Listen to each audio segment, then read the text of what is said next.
کہ آج ایک نماز کا تذکرہ ہے، اور وہ نماز بیان کرنے سے پہلے میں آپ سے سوال کرنا چاہوں گا. کوئی ایسی نماز تلاش کرتے ہیں میں اور آپ مل کر کہ جس نماز کے پڑھنے کی برکت سے خدا موت کو آسان کر دیتا ہو، خدا توبہ قبول کر لیتا ہو، خدا کی بارگاہ میں عمل مقبول ہو جاتے ہوں، خدا مجھے مغفرت کے تحفے عطا کر دیتا ہو. جس نماز کی برکت سے خدا میرے اور میرے اہل و عیال کو مبارکباد پیش کرتا ہو، وہ کون سا ایسا عمل یا ایسی نماز ہو سکتی ہے کہ جس کی برکت سے خدا روز قیامت میرے دشمن کو بھی مجھ سے راضی کر دے؟ وہ کون سی ایسی نماز اور دعا ممکن ہو سکتی ہے جس کی برکت سے خدا میرے لیے دنیا اور آخرت کی روزی میں کشادگی پیدا کر دنیا اور آخرت کی روزی میں کشادگی پیدا کر دے؟ وہ کون سی نماز یا دعا ہو سکتی ہے جس کی برکت سے خدا میرے والدین کو بھی بخش دے اور ذریت کو بھی بخش دے؟ وہ کون سی ایسی دعا ہو سکتی ہے کہ خدا میرے لیے آسانیاں پیدا کر دے، کوئی مشکل نہ ہو؟ کون سی دعا ہو سکتی ہے جو میری موت کو آسان کر دے، روح نکلے مگر سختی قبض روح نہ ہو، یا سختی حالت نزا نہ ہو؟ وہ کون سی ایسی دعا یا نماز ہو سکتی ہے جس کی برکت سے فرشتہ موت کے ساتھ خود جبرائیل میرے سرہانے آ جائیں؟ تو کوئی ایسی دعا یا نماز ہے یا نہیں ہے؟ یا صرف میں نے خواب و خیال کی باتیں آپ تک پہنچائی ہیں؟ یہ صرف تمنائیں نہیں ہیں، یہ آرزویں نہیں ہیں، بلکہ یہ انعامات ہیں سرکار ختم یہ مرتبہ صلی اللہ علیہ وآلہ وسلم. میں نے طریقہ بدل دیا، ثواب پہلے بیان کیا ہے اور نماز کو بعد میں بیان کر رہا ہوں کہ بڑا فرق پڑ جاتا ہے. جیسے مارکیٹنگ ہوتی ہے، دوا بعد میں دکھاتے ہیں، دوا کے فائدے پہلے بتاتے ہیں.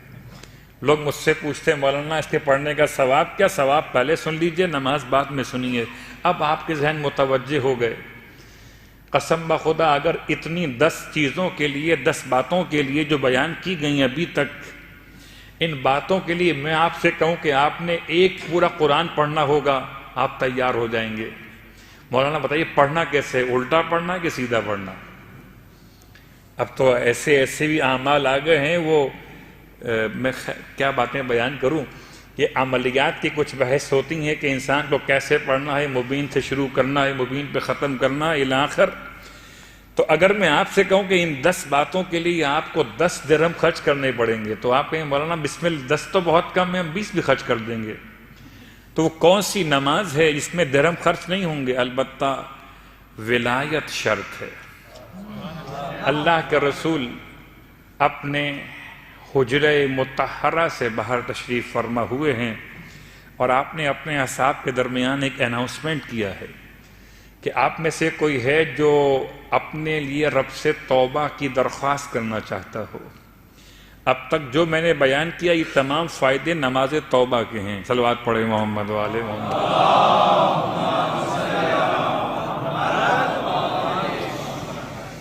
بہت ڈیپ میں جانے کے لیے تو پھر الگ الگ بحث کرنی پڑتی ہے. نماز تو یہ کیا ہے؟ معافی. نماز استغفار الگ نماز ہے، وہ کیا ہے؟ یہ نماز توبہ ہے. توبہ اور ہے، استغفار اور ہے، اور ہے. البتہ اردو زبان کی کوتاہی الفاظ کا مسئلہ ہے، اس کے دامن میں الفاظ نہیں ہیں، اس لیے اردو زبان میں تینوں کو کہتے ہیں کہ توبہ کی نماز. استغفار بھی توبہ، توبہ بھی توبہ، اور بھی توبہ. حالانکہ وہ نماز ہے کہ اگر انسان کو عبادت خدا میں ذائقہ کم محسوس ہو، عبادت میں سستی پیدا ہونے لگے، تو اسے وہ نماز پڑھنی چاہیے. نماز استغفار وہ نماز ہے جو خدا سے مغفرت طلب کرنے کا پہلا عنوان ہے. جب مغفرت طلب کی اور مغفرت آپ کو مل گئی، اب پھر آپ کے لیے توبہ کی منزل ہے. پہلے مغفرت ہے اور بعد میں توبہ ہے. مغفرت دور سے بھی ہو سکتی ہے، توبہ مگر خدا سے قریب آ کر ہی ملتی ہے. اسی لیے آپ ترتیب دیکھتے ہیں، استغفر اللہ ربی من کل ذنب واتوب الیہ. اتوب الیہ بعد میں ہے، استغفر اللہ ربی پہلے ہے، استغفار پہلے ہے، توبہ بعد میں ہے. استغفار میں ندامت ہے، استغفار میں آئندہ نہ کرنے کا ارادہ ہے، استغفار میں انسان کے لیے جو کر دیا اس پہ شرمندگی، اور پھر استغفار کے بعد پھر وہ توبہ کی کیفیت۔ توبہ کی 3 قسمیں ہیں، ایک توبہ اوپر سے نیچے آتی ہے، ایک توبہ نیچے سے اوپر جاتی ہے، اور ایک توبہ پھر اوپر سے نیچے آتی ہے۔ خدا توفیق توبہ عطا کرتا ہے، یہ پہلا نزول ہے۔ پھر انسان توبہ کرتا ہے، یہ دوسرا صعود ہے۔ پھر خدا توبہ قبول کرتا ہے، یہ پھر تیسرا نزول۔ صلوات پڑھیں محمد علیہ وسلم۔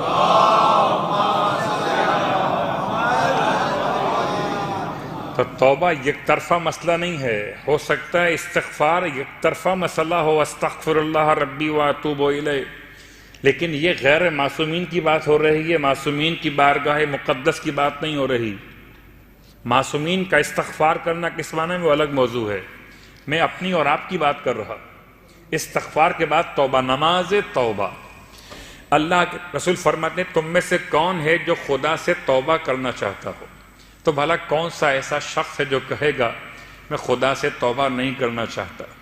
نماز توبہ اللہ کے رسول نے بیان کی غسل توبہ کے ساتھ، گرچہ الفاظ روایت میں غسل لکھا ہوا ہے، لیکن بات سمجھ میں جو قرائن سے آتی ہے توبہ۔ ویسے بھی جب بھی کبھی آپ غسل جمعہ کیجئے، غسل عیدین کیجئے، غسل شب ہائے قدر کیجئے، یا دیگر اغسال یعنی کہ غسل جو مستحب یا واجب ہوتے ہیں ان کو انجام دیجئے۔ طریقہ آپ کو معلوم ہے، سر اور گردن کا دھونا، بدن کے دائیں حصے کا 1 مرتبہ اور بائیں حصے کا 1 مرتبہ دھونا، یہ مکمل دھونا یہ کہلاتا ہے غسل ترتیبی۔ آپ اس طرح جب غسل کو مکمل کرتے ہیں تو پھر نیت کبھی کرتے ہیں جمعے کی، کبھی عیدین کی، کبھی اور مناسبتوں کے اعتبار سے واجب ہو یا غیر واجب، اس میں نیت ایڈ کر لیجئے ہمیشہ کے لیے۔ جب بھی کوئی غسل کریں، غسل مستحب ہو یا غسل واجب ہو، اس میں نیت ایڈ کر لیجئے اپنے اس آج کی مجلس کے بعد سے، اگر نہیں کی اب تک، کہ میں غسل توبہ، غسل جمعہ، غسل توبہ، غسل جنابت، غسل توبہ، غسل شب قدر، غسل توبہ، غسل منت و نظر، غسل توبہ، غسل احرام مثلا الاخر قربتاً الی اللہ۔ اپنے ہر غسل کے ساتھ ایک نیت کو ایڈ کر لیجئے۔ فقہی اعتبار سے کوئی اس میں مسئلہ نہیں ہے، آپ ایسا کرنے پر قادر ہیں، یعنی شرعاً آپ کو اس کی اجازت ہے کہ آپ واجب یا مستحب غسل کے ساتھ ایک نیت کو اور ایڈ کر سکتے ہیں۔ تو سرکار ختم یہ مرتبہ صلی اللہ علیہ وآلہ وسلم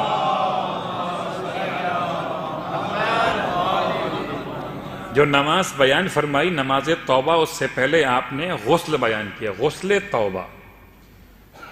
ویسے بھی انسان کو چاہیے جب توبہ کرنے کے لیے آمادہ ہو جائے تو پہلے اپنے آپ کو پاک اور پاکیزہ کر لے۔ غسل کے بعد آپ فرماتے ہیں وضو بھی کرو۔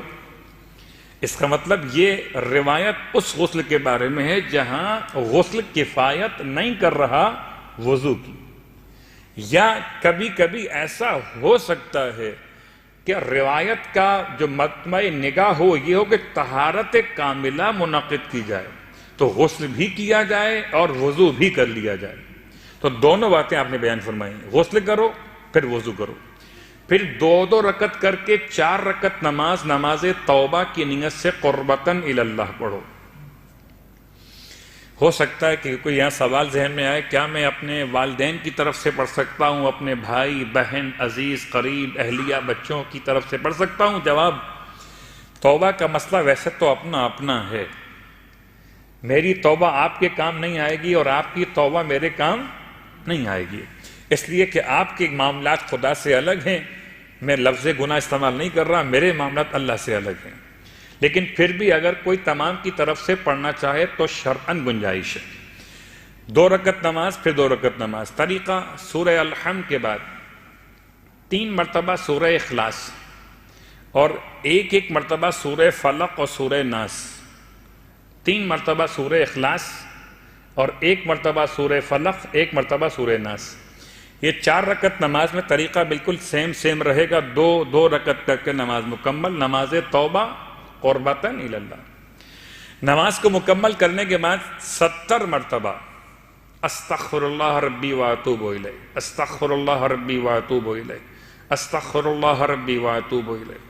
اور اس کے بعد ایک مرتبہ ما شاء اللہ لا قوۃ الا باللہ العلی العظیم کے بعد ایک مرتبہ یا عزیز و یا غفار اغفر لی ذنوبی وذنوب جمیع المؤمنین والمؤمنات انہ لا یغفر الذنوب الا انت یا الا انت، آپ پورا پڑھ لیجئے۔ یہ جملہ ایک مرتبہ ادا کرنا ہے۔ یہ نماز کے تمام فائدے اللہ کے رسول نے ارشاد فرمائے۔ ذی قعدہ کا اتوار کا دن تھا جب اللہ کے رسول نے نماز کو بیان کیا تو اصحاب نے پوچھا یا رسول اللہ کیا ذی قعدہ کے اتوار کے علاوہ بھی اس نماز کو پڑھ سکتے ہیں؟ آپ نے فرمایا جب بھی پڑھنا چاہو ثواب اتنا ہی ملے گا، چاہے مہینہ کوئی بھی ہو اور دن کوئی بھی۔ تو شاید پورے سال میں کوئی اور اثر ہوتا ہو مجھ پر اور آپ پر توبہ کے عنوان کا، مگر ماہ رمضان میں تو سچی بات یہ ہے جتنا خدا سے قریب ہوتے ہیں، قریب کیوں ہوتے ہیں کہ دنیا کی لذتوں سے دور ہوتے ہیں اور خدا سے قریب ہوتے ہیں۔